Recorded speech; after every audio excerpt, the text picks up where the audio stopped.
So this was a long procedure. He was in there for a while. His heart stopped during the procedure. Obviously, we got it right back, but at the end of the procedure, he reported having an out-of-body experience, so it was really quite memorable, we'll say. It was out of body.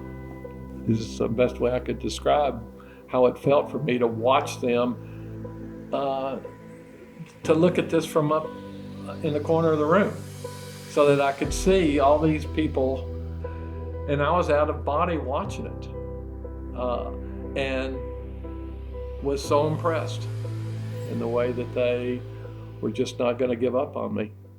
I was convinced I had sleep apnea, so I made a doctor's appointment to deal with the sleep apnea. Driving to the doctor's appointment that morning, Susan, my wife, we've been together 52 years, said, "You don't sound normal. This is not normal breathing. We're not going to a new doctor. We're going to the emergency room."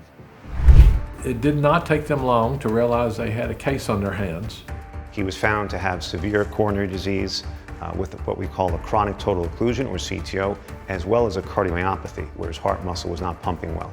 And then the next morning, I was referred to the complex case panel. It's a heart team meeting where we discuss complex cases, best options for treatment, and we have about 30 people in the room, some of the best and brightest minds, helping make the best decision possible. The surgeons didn't feel as though bypass surgery was something that he would do well with or survive the actual procedure. Dr. Frank has a nice way of not sugarcoating things, of being very blunt about things, and yet I knew he was going to try his very best. Based on our heart team decision, it was determined that he would likely benefit from a procedure that I specialize in, and that's chronic total occlusion, or CTO angioplasty. We reviewed the fact that it may or may not be a successful first-time procedure, but we were going to do our best to do what we could for him at that time.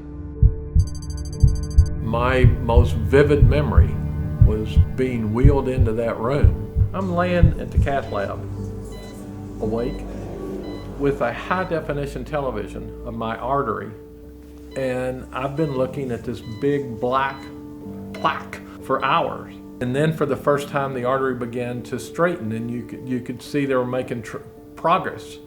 So I'm watching, and I know that it's an inch or 2 inches from where I am, and I don't feel a thing, but I'm going like that.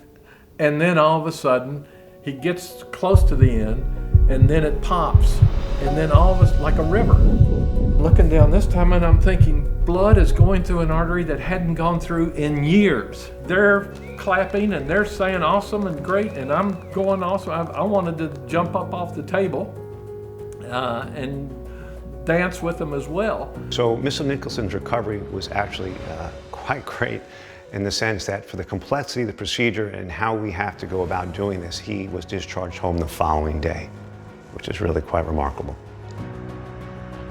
I have seen him multiple times after his intervention. Perfect. His heart muscle has recovered incredibly well. It's actually now as strong as it ever was.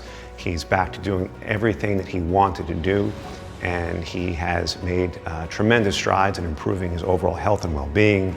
He's lost a bunch of weight, he's changed his diet, and he really is just, he's a new man, he tells me. Spent 4.5 hours and just refused to give up, when it would have been so easy, so understandable. I would not have been angry if they'd given up. I'd understood it, but they didn't.